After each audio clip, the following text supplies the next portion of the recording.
And honestly, that with the looming birthday was like, ooh, Alma's going. Oh dear. Hello, lovely people, and welcome to the Almita Made channel. My name is Alma, and I'm here to chat about all things making.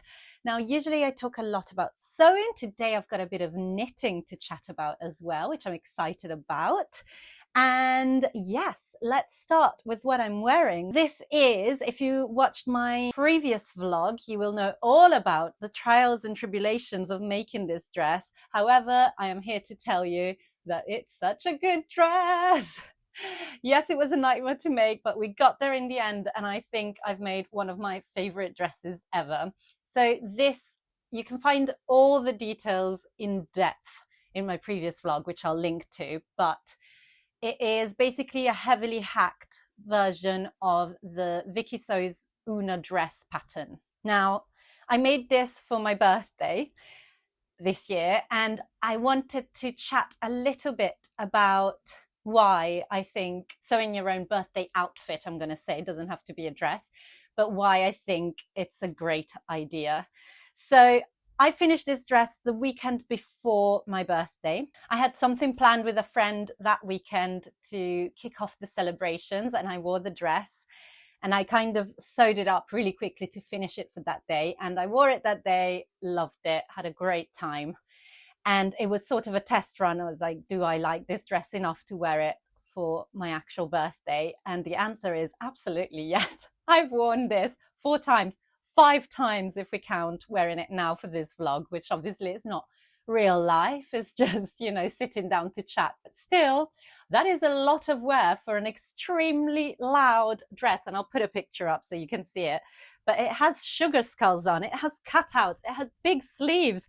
It is not a dress that while I was making it, I was thinking, yeah, I'll get a lot of wear out of that. It was not the intention. But it has turned out to be such a good dress. I think it's fun to not just hear about a new make once it's finished, just as a, you know, a beautiful object that just exists in itself. I do really like it when people, and I find lots of knitters do this, for example, people kind of revisit the review of the make after they've worn it for a little bit. And I've definitely worn this for a little bit. So I really like birthdays, or correction, I used to love birthdays, and the last few years I've started getting a little bit weird about my birthdays. So just to clarify, it's not necessarily something about aging. I am in good health, touch wood. So at the moment, it's not that. It's not the idea of aging that's making me uncomfortable, let's say. I might feel very, very, very different in a few years, who knows? But it is more to do with taking stock of where you're at in life. So this year I turned 39, and that feels like a certain kind of age. So next year I will be 40, and the lead up to that number, it's making me think a lot about what I'm doing with life, you know, in quite a philosophical, like, what is my purpose on this earth? Which sounds extremely big, and that's why I've been going a little bit weird about my birthdays. I'm sure everyone gets it a little bit, but when you look around at your peers and what they're doing, and a lot of it is what they have, which I know is not what you need to focus on, but it's, for example, I'll just give you a small example, which is, you know, there's then 1,000 other things that I've been thinking about. But one big obvious thing is that most people around me own a house or a flat or whatever. And although I have been saving and working really hard and saving for definitely over a decade, must be close to 20 years almost, somehow I am absolutely not in a position to do that. In London, at least, which is where I choose to live, London, UK, which I love living here. And maybe, you know, the answer will be that eventually my husband and I will not live in London, and then maybe we can have our own little dream little property. Who knows? But at the moment, that is one thing that I'm like, I'm almost 40. Everyone around me owns a flat or a house, and I don't. And that doesn't make me feel amazing. And you absolutely don't have to own a property. But Pat and I are very creative, crafty people. And I think we both think a lot about what we could do if we owned a place, things that we don't bother doing or we wouldn't dare to do in a rented property. Like, for example, painting this door yellow was such a stroke of genius from Pat, because it's something that is not, you know, changing anything drastically. We can always paint it white before we leave. It's not a huge thing, but it makes this room, which is where I personally spend most of my time because it's my sewing corner, it's my home office because I work from home, there's my cutting table over there, and there's the sofas for, you know, evening lounging with Roy, our sausage dog, and Pat, who doesn't work from home, but he has all his tools are around here, the 3D printers, everything's here. So it's a very important room for us. It's the everything room, and just having this pop of color in the corner makes such a difference to make it feel personal and like an exciting place where we want to be. And so we often think of, like, if we had our own place, can you imagine? Like, he talks sweetly, he very often talks about, like, he would build me a whole YouTube studio, you know, rather than just cramming in a corner. But he already made me that sign, which again, I think it's these little things that I think make you feel like you're carving out your own little space. So that is probably the biggest reason why we would both very much like to own our own place. And that is not in the cards in the near future for us, which doesn't feel great. Okay. And that, as I said, that is one facet of things, but I think it's one that people can understand, hopefully, why the comparison happens. And I try so hard not to compare myself to other people, because I firmly believe that everyone has their own path. But around my birthday, the last couple of years, I have had those moments of like, why can't I make this work? And this is a very long-winded way to say that I needed to do something for myself to kind of build myself up, make myself feel very good about where I am and what I do in the lead up to my birthday, because I was getting a lot of creeping feelings creeping up in the weeks before. Also, I was ill for ages with a lot of time to think. And honestly, that with the looming birthday was like, ooh, Alma's going, oh dear. So yes, it's, you know, I know my mind very well. I know my mental health quite well. And I can tell when I'm about to take a bad turn, and all the signs were there. So I thought, okay, now this year more than ever, and I have made my birthday outfit quite a few years in a row. Not last year though, I don't think. But anyway, it's something I've done before, and I thought that is something that will be such a nice focus for my energy and to get me out of this kind of incoming slump that I can feel.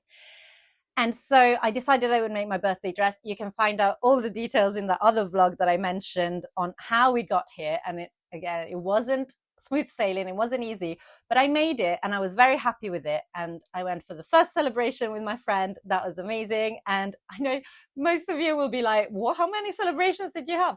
I like to spread things out. So I haven't had a big party, I think, since my 30th. So I don't do parties. I also find at this age, with lots of friends with children, it's very, very hard to get people together. So I find that also kind of informs the level of celebrations. So what I like to do is just do lots of little things, and Pat is incredible, amazing at, you know, making that happen. And this year, another thing was that we were hoping to be able to go away for the weekend around my birthday, a little holiday just in the UK, because we have a sausage dog. We wanted to take him with us.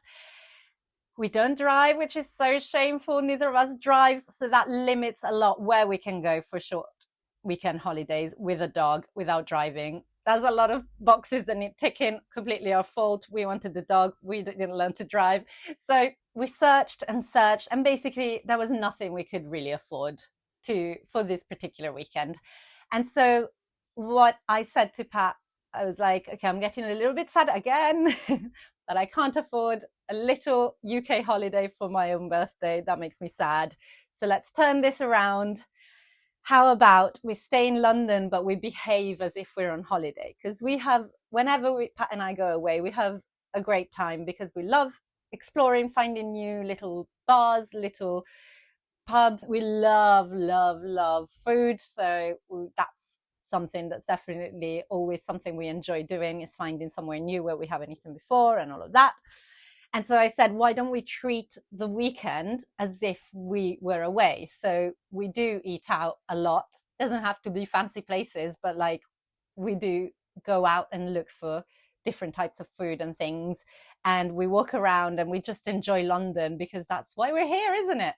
And we did exactly that, and it was amazing. And what I'm so happy about is that this dress adapted itself to all the activities, almost. You might be thinking like, ew, Alma, why did you wear your dress so many times in a row? But just to clarify and reassure you, we did a lot, because of the dog, we did a lot of, let's do something in the morning with the dog, then come back.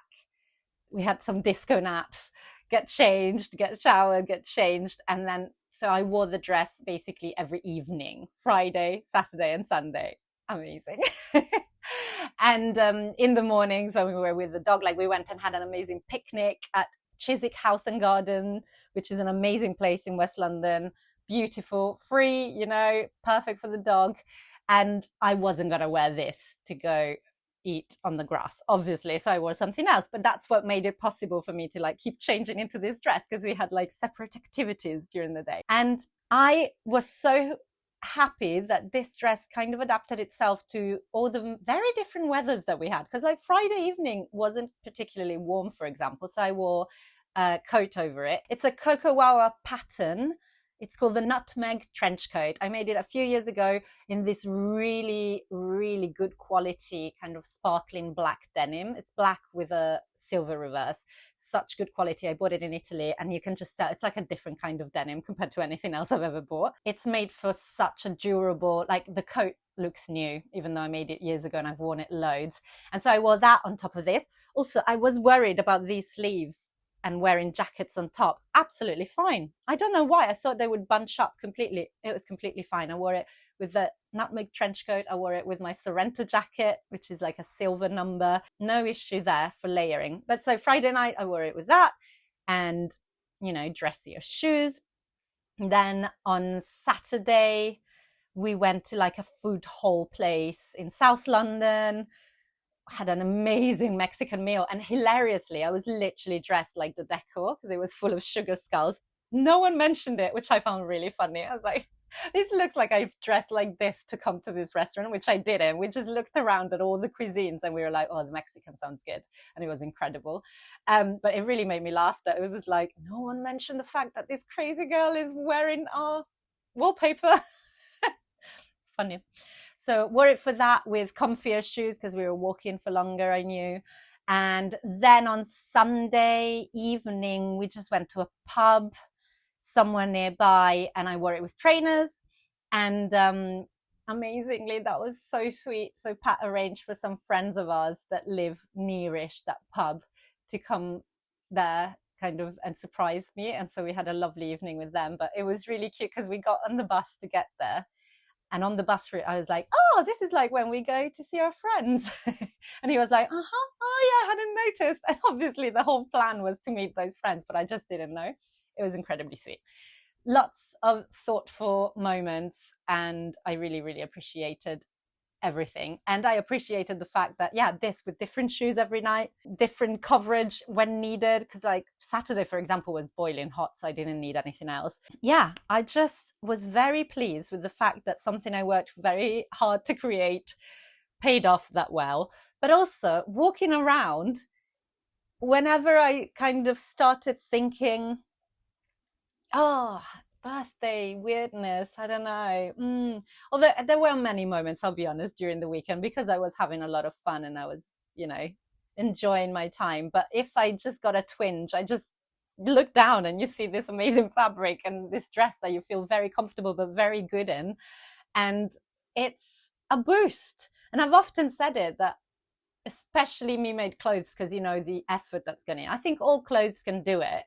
But there is a difference between something you can just buy in a shop and something that you know how many hours and effort it took you to create. But they can be an armor. And I basically made myself an armor against kind of negative own negative thoughts around my birthday, and it really, really worked. I loved it. It's I don't think it's ever worked this well, to be completely honest. But yeah, I wouldn't say I would recommend the pattern. You can watch the other vlog to find out, because it took a lot to get it to this state. But I love this dress, and it's made me think that maybe next year, with time, I can alter the pattern further to remove the cutouts, because I don't mind the cutouts, but I think I would definitely prefer it without, because there's a bit of bra showing, which I don't love. And also, yeah, just as a look, I think I would prefer it without the cutouts. So if I would have to probably draft some kind of waistband, then straighten the skirt. And it's doable. I just didn't have time to do it for this one. But I think I would potentially make this dress again with changes, which when I was fresh from finishing the dress, I was like, I'm never making it again. But having worn it and loved wearing it so much, I'm now like, interesting. And so big thumbs up for making yourself something to wear on your birthday. I would say that you probably could give yourself a little bit more time than I did. And maybe it's a tried and true pattern, but whatever it is, just don't let it stress you out. And I feel like with this, I went in thinking this might be a mess, and if I don't finish it, it's okay. So it's a beautiful fabric that I love, but I had it in my stash. It wasn't something I bought specifically for this. And I kept thinking, if it goes wrong, there's enough fabric in the skirt that I can cut out some kind of top or something. It's going to be okay. And I think that really set me up for success, because then I didn't put the pressure on myself to go like, well, if I don't have this, I have nothing to wear for my birthday, because I would have had plenty to wear for my birthday, because my wardrobe is full of me-mades and lots of lovely dresses and jumpsuits and whatever. It would have been fine. But I'm so glad that it worked. Now, that is the first part of the vlog, and if you are a sewist that doesn't knit, you might want to leave now, and I'll be sad to see you go. But the next section is going to be all about knitting. It's a bit of a knitting haul, and it is connected to my birthday, because Pat got me some lovely, cute little presents in the morning of my birthday.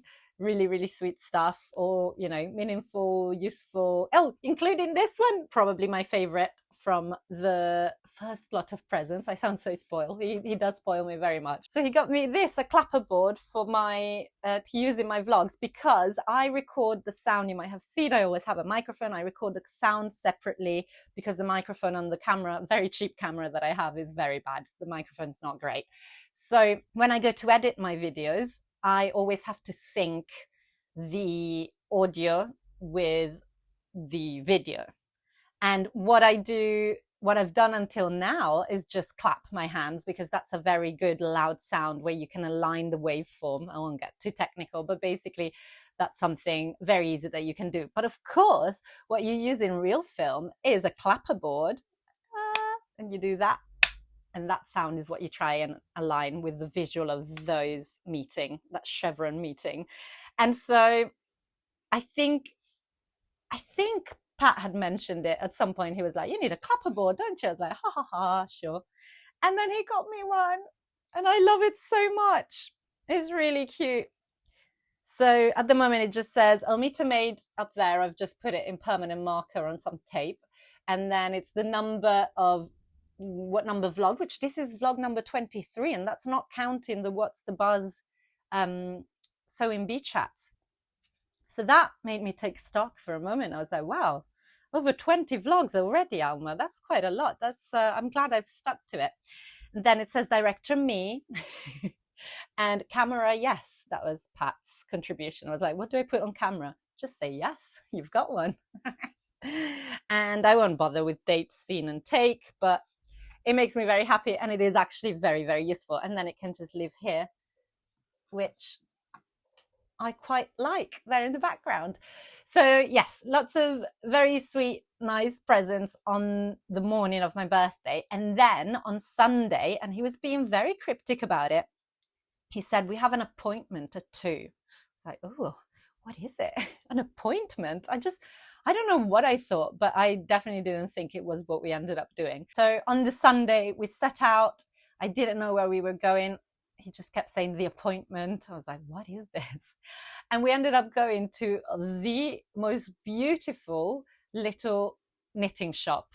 And it is little, like small. It's in Brentford in West London. It's called Yarn by the Water, and I will link to the website because they do sell online. You can buy online. They do classes that you can do in person. They organize knitting events. They organize a thing called Knitflix, which I kind of want to go to, where you go to the cinema, an actual cinema, and there's a screening with the lights just dimmed, not completely off, so that people can bring their knitting projects. I quite love that idea, so I'm going to try and go to one of those. But so the shop, I had never heard of it, and I thought I knew quite a lot of knitting shops in London, but I had not heard of this one. Pat really did his research and he found it. And usually they sell, so they're only open for a class, or they sell online mostly. But what you can do is book an appointment, so you can go and shop the yarn and feel it and look at it. And that's exactly what Pat organized. And so we went, and then already I'm like, oh my God, this is amazing. So different, so specific. Like I just loved being there. And then I started picking a few things. And obviously it's my birthday, so I was like, I will treat myself to a few things. But then Pat bought it all for me, which was amazing. And I say bought it all. It's not crazy amounts, so I wouldn't have let him do that. But I will show you what I got there. And there's a book, which I'll get into in a bit, I think. This is a hamper that, by the way, I received unrelated to my birthday, but 2 days before my birthday. It was a thank you for a job that I did for someone. And it was full of really nice snacks and things. So those were consumed quite quickly. And now I have a beautiful hamper that I thought, oh, that can home some yarn, can't it? Beautiful. So the shop had a beautiful selection. Mostly, I think almost all of them were UK yarns, UK spun yarns, and British sheep, British breeds and stuff like that. Very natural looking, but some were in different colors as well. But because of the kind of range of things that the shop stocked, I thought I would go for something a little bit different for myself. So I was gravitating towards all the purple yarn, but I thought, you've got enough purple yarn, because I do. I just keep knitting things in purple. And I thought, go for something that feels really like this place. And so this is what I decided to go for. It's called Pure Tweed. I will put a picture up if the light doesn't behave. It's called Pure Tweed, and it is, I mean, I've knitted with a tweed before, but it's kind of an artificial tweed. So like the flecks are added into the yarn, and they're definitely not wool. This, I believe, is just in the wool. I don't know enough about it, but the next bit of the present will maybe help with it. But yes, it's beautiful. It's Aran weight, and then it's pure wool, proper, like it feels so good. Squishy, really warm, beautiful. And I thought I would make something like a vest or a slip over, one of those things, because I thought, look, and even with Pat, we were saying, even on top of this dress, so on top of my very colorful patterned blouses and dresses, that would go really well, because I don't own anything as sensible as this. And I like that it's black, but it has flecks. So there's a texture there already. I was thinking, you know, yeah, I could make this kind of pattern, when suddenly the lovely lady that runs the shop, Yarn by the Water, and she told me, oh, I've used this to make something. And she showed me a picture of what she'd made. And it is this lovely, lovely kind of, I'm going to call it a cardigan vest. It's probably the wrong thing, but it's basically a sleeveless thing, but with buttons. So I've only made slipovers that you slip over. So like a vest, so you just put it on from here, nothing open yet. And this one has a proper button band, which I have been meaning to try. And it also has a pocket, which I would love.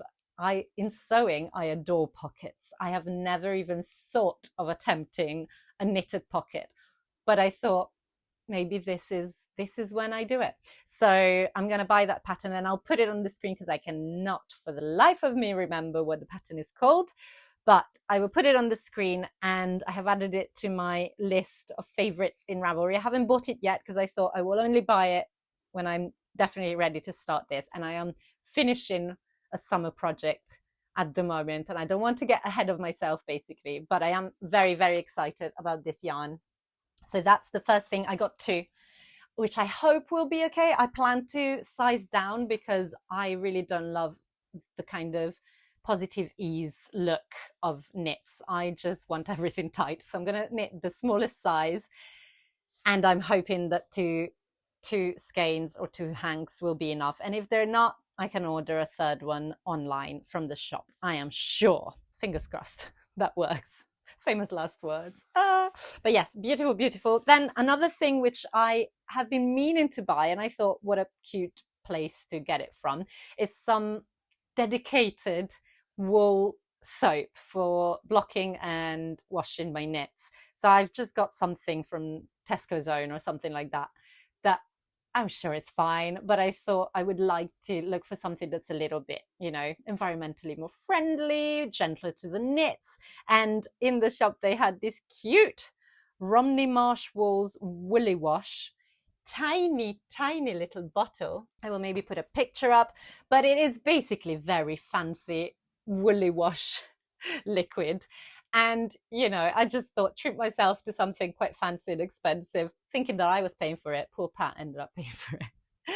But I thought this will actually take me through a few washes, I reckon, for individual knits, and then maybe if I get used to it, maybe I find a bigger bottle of something similar that's still not as rough as Tesco's Own, but maybe not as fancy as this. But that was a cute thing that was kind of on my list of knitting things to get at some point, and I found it there, so really nice. And it's made from it's biodegradable, environmentally friendly, made in Kent, and it can be used in machine or by hand. Love it. Very cute. Then the last thing that I got was not something I was after, but it is so beautiful. And it is, while I was looking and reading all the labels around the shop, the owner pulled out this book and started showing me and telling me things about all the different British breeds of sheep and the wool. And I was instantly fascinated by this book. And it is called The Wonder of Wool, A Knitter's Guide to Pure Breed Sheep by Justin Lee and Jess Morency. Morency, maybe? There she is. Beautiful sheep on the cover. So this is the work mainly of Justin Lee, who worked in the fashion industry for years as a knitwear designer and suddenly got interested in the sustainability of wool, of clothing in general, but specifically of wool, because that's what she was working with basically. And so she went back to school and she went and did a master's, and I'm going to read it because I can't remember by heart, but it is so cool. She did a master's in textile design, focusing on creating a model for sustainable knitwear, a journey that would take me to every part of the British Isles. And so in her studies, look at this guy though, sorry, how beautiful is this book? If I owned a coffee table, this would have pride and place. I sadly do not, because the table in the living room is my cutting table. So no coffee on that.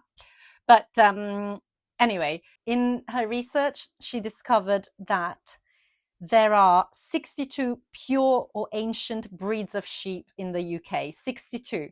And what she did was she collected samples of that wool from every single one of those breeds, knitted them to find out which of those are suitable and, I guess, pleasant for knitting garments.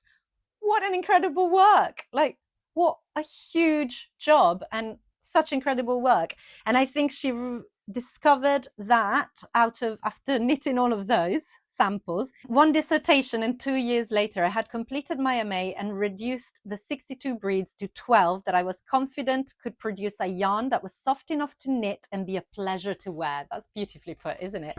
But look at the book with all the little samples, the swatches. It's just so good, and it has the name of all the breeds underneath. And there's also this page I absolutely love. This is just a gorgeous object, and I really don't know enough about wool. I don't know enough about yarns. Like, I feel like I know a decent amount about fabrics because I've worked with them for longer. When it comes to yarns, I am really a newbie. And so I would love to know more. I love a bit of knowledge. I love a bit of geeking out. If this isn't geeking out about a subject, I absolutely love that. I just couldn't stop leafing through this. I think I've read a little bit of it, but then you get individual pages for each breed, and that I haven't looked into fully. But I think it will be so nice if I buy some British wool at any point in the future. I can go like, oh, is that one of the pure breeds, or does it include one of the pure breeds from the lovely book? And they might do. So, for example, for this, it doesn't say what breed of sheep is in there on the label, but I did look it up on a website that had a little bit more information on this yarn, and I did find that it's 2 breeds of sheep's wool that are mixed in for this one, and one of them I found in here, which was really cool. So I hope to do that kind of forever. Like whenever I buy a UK bred and spun yarn, you know what I mean, I can hopefully use this as an encyclopedia sort of thing and find out what the properties are, and find out where exactly they're bred and all of that. I just want to show you one page, because so all the sheep have names like, which the knitters amongst you will recognize, I'm sure. Black Welsh Mountain or Herdwick. And then there's this one, which is just Jacob. Can you see? Just Jacob. Is that the sheep's name? The particular sheep's name? I don't know. But that's funny to me. And I think the owner of the shop said that all the sketches are drawn by Justin Lee as well, as part of her master's dissertation. So that's a really nice touch. And so here it tells me a little bit about the breed, then the wool characteristics. It says the staple length as well. If you know enough about that, I definitely don't yet. But, you can see if it's a long or a short staple. And then there's obviously the little swatch here. So you can see how it knits up. And I thought Jacob has a cool coat, doesn't he? Because it looks almost like variegated yarn. Like you get that effect in, I don't know, hand-dyed yarns, for example. And this is just Jacob's own coat. How cool is that? Anyway, the book also includes 10 knitting projects. I don't think I will attempt those. They're not really my style, I will say, but it's a beautiful thing to look at. So, for example, there's this Fair Isle style. Had to read I was going to say Fair Isle, and I chickened out thinking, is that not the right thing? So there's this jumper. It is beautiful. I just don't think that I would wear an oversized, busily Fair Isle jumper like this. But I, for example, love the little goats, the little sheep, they're rams, aren't they, or something like that, on this row. That's so cool. So maybe I can take the chart and apply it, make one big ram in the middle of a slipover or something. There's always things that I might use.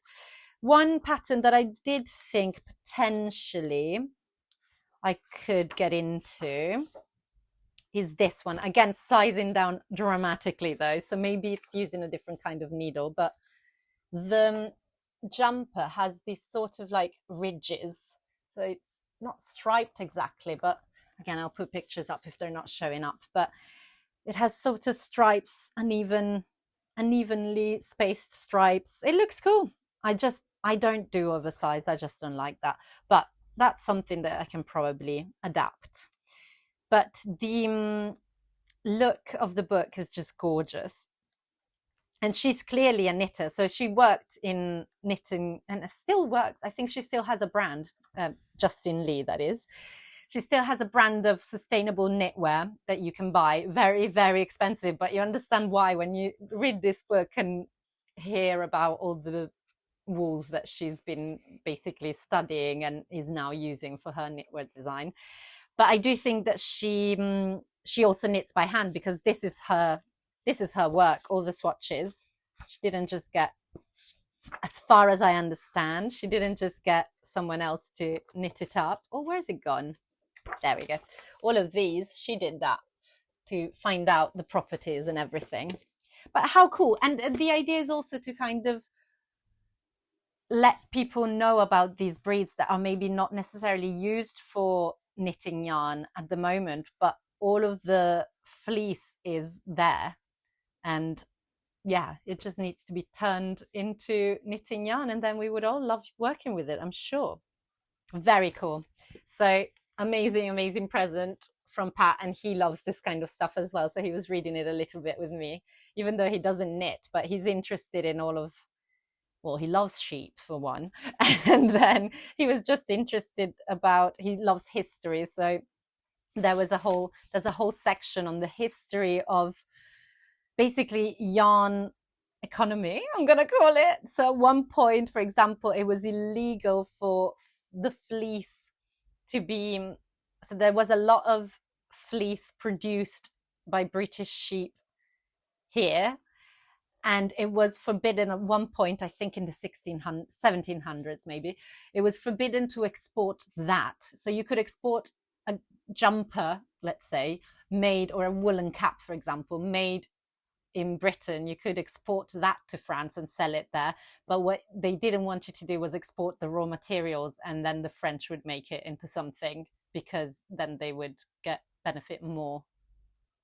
Their economy would benefit more, if that makes sense. So there's all of that, and Pat loves that kind of thing. So yeah, a really, really interesting book that I think I will cherish forever. What a great find. And I don't think, I've never come across this. Let me know if you've heard of this. But I don't think that, had I not been in that shop in Brentford, I don't think that I would ever have found out about this book.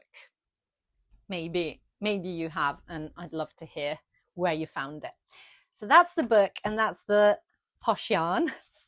Now, because it was my birthday approaching, and I have been very good in terms of not buying fabrics or any other supplies for quite a few months, I have to say. I've been quite careful, but obviously it was coming up to my birthday, so I thought I'm going to treat myself to some new yarn, because I'm getting excited about the change of season and, you know, knitting for warmer weather. Colder weather. Knitting for colder weather. And one thing that I would love to try next, so the cardigan we've covered, button band we've covered, pockets we've covered. The other thing that I would love to try is to knit with mohair. I feel like people have strong opinions about mohair, but a lot of the knitting YouTubers that I watch have knit things with mohair, and I'm always in awe at this cloud that gets created. So there was a sale on, at least, well, this was discounted, maybe it was just this yarn, but on Wool Warehouse. So we're going to the other end of the scale in terms of yarns, but Wool Warehouse had this drops kids silk. I don't even know how to say it. Everyone uses this. And I think it's quite an affordable mohair and silk yarn anyway. And it was so affordable during the sale on Wool Warehouse. And so I thought, this is the moment, just buy lots of balls and find out what you're making later. And it is obviously purple. It's called lavender, this color. I mean, it says color 11, but I'm pretty sure it was called lavender. And it is so thin. I don't think I was quite ready to see how thin this is. It scares me a little bit. So what I'm going to do first, I think, is try and hold it together with a different yarn to make something small, like a hat or something, just to see how I get on with that. But what I have seen is a lot of just mohair jumpers, and I want them. I was watching, it's an old episode now, I think, because I'm very behind on the series, Bake Off the Professionals on Channel 4. And Ellie Taylor, who's one of the presenters, she always dresses in really cool, colorful outfits that I really enjoy. And she came on screen on this particular episode in this mohair ruffled, divine floating cloud that I was just like, ugh. And I thought, I want to do that. So I want to make a simple jumper with a simple neckline, I think, so that I can get more wear out of it. But then I would love to also knit a detachable ruffle, which I'm sure there must be a pattern for somewhere on the internet, or I can figure it out. Let's say I can figure it out, but then I can have that effect, but also maybe with a boat neckline or something simple and elegant. But I just loved that look so much. And then in the shops, I keep seeing, and other stories, I keep seeing a jumper that looks like it's mohair from there. And if you watch my last What's the Buzz, I was wearing a jumper from And Other Stories that I found at a charity shop that had some mohair. It looks like they're diving into mohair. So I feel like it's kind of everywhere. And you know, when you suddenly get interested in something, it's everywhere. That happens to me constantly. Like I decide to sew a vest and suddenly there's 10 vest patterns around me. It's always like that, I find. For me, it's something like confirmation bias. It's almost like you're looking to prove that that thing is in your fate, and so you see the clues everywhere where before you probably never noticed it. But yes, I got, I want to say 8 balls of this, which is 25 grams. I mean, it is a cloud. That feels like no grams. It feels so beautiful and so soft. And lots of people say mohair is very itchy to wear. We will find out. I have no idea how I react to mohair because I've only worn that and other stories jumper on top of tops, but I usually wouldn't wear a jumper just on its own, to be fair. So we'll see. I think I will be okay.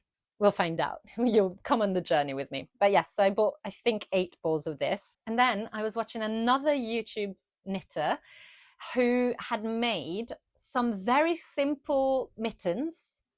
Do you call them mittens? No, fingerless gloves. That's what they were. Or like fingerless mittens, maybe. That's the happy medium. So just like little sleeves for your hands, but with your fingers free. And she just used, I think, just a black yarn, and she added some of this stuff. It's basically a sparkly thread. Sparkly thread, but it is called yarn, and there's loads of it. I obviously have no name for it, but I got it from Wool Warehouse as well. I'll put up some words that make any sense because this has nothing on it. But so she held this together with just any size yarn, and it adds sparkle to it. So that's something I want to do that I've never thought of at all. So have some really nice soft wool, but you add a little sparkle. I would love that. I went for silver. I'm not sure why, because I am wearing a lot of gold, but I thought silver might go with more colors. Like, not that this would necessarily work, but silver and lavender goes really well together. I did think, might be crazy, but silver, adding a little sparkle to this kind of really rustic, natural looking yarn, that sounds a little bit up my street. So we'll see what we end up doing. But we have a healthy yarn stash for the months ahead. We have a lovely hamper to keep everything in. I'm so chuffed with this. Love this. Come on, how beautiful. We have a book that's full of cozy inspiration and information, lots of interesting facts about wool that I wouldn't necessarily come across otherwise. And so I'm kind of excited for the months ahead. I do have one, I'm going to show you maybe, because I think I showed it recently as a WIP, as a work in progress. Give me a sec.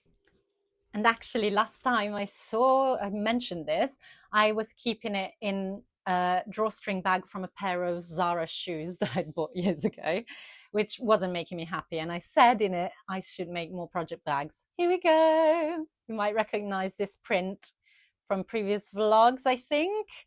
So I made my grandma an adult bib from this fabric as well. I've made a garment bag as well. I've made a bucket bag as well in this fabric. So that fabric, which is a tablecloth fabric, by the way, that served me really well. And I've put a little inside pocket as well, just to keep my measuring tape, for example, because I need to knit until the project is X centimeters long. I've got my round counter. And yes, this is where we're at. So it now actually does look like a top. I don't think it looked like much last time. It's starting to take shape. This is rolling up, but it's a little bit thicker. The pattern is by Kutova Kika. It's called the Sailor Swift top. It's usually striped. I'm just ignoring the stripes because you guessed it, just wanted another purple top. But it's so pretty, and I'm knitting it. Oh my God, one day I'll get the two crafts right. I'm knitting it in a cotton and alpaca blend, I want to say. So high. Yes, 85% organic cotton, 15% baby alpaca. Posh, very posh. This is it, if you're wondering. But it's knitting up very nicely. I am now just on the body, just you know, going round and round in stockinette, which I'm quite happy to. The only thing I'm getting frustrated about is that I feel like there's not many summer days left. So I really just want to finish it so I can at least wear it once. And it will, you know, I can layer it maybe under a shirt or something. But still, I would love to wear it once this year before I have to put it away because it's too cold. So I'm kind of furiously knitting.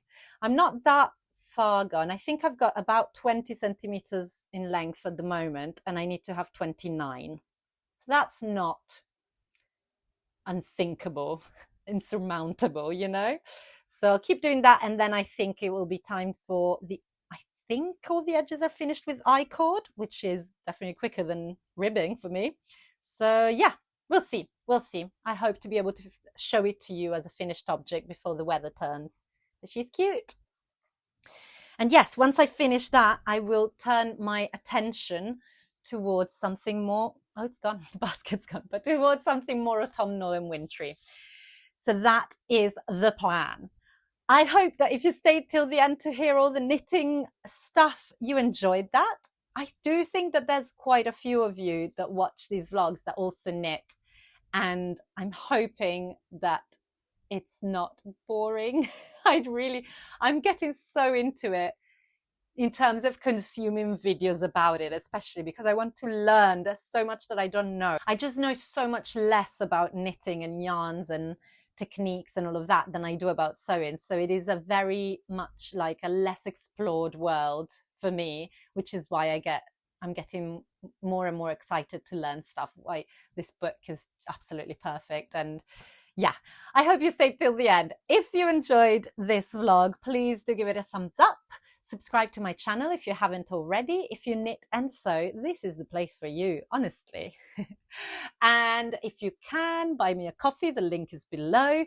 If you can, spread the word. Tell like-minded people about this channel, because if you enjoy watching my videos, hopefully your crafting friends will enjoy doing so as well. I would love to welcome more and more people into my little corner of the internet with all of the possible colors. Oh, I should mention this necklace. This is vintage Tatty Divine. So cool. It's a sewing machine. It's got all the stitches. Yes, I got distracted by my own acrylic jewelry. I think it's time for me to leave it there. But thank you so much for watching. And until I see you again, keep making and keep chatting about making. Bye.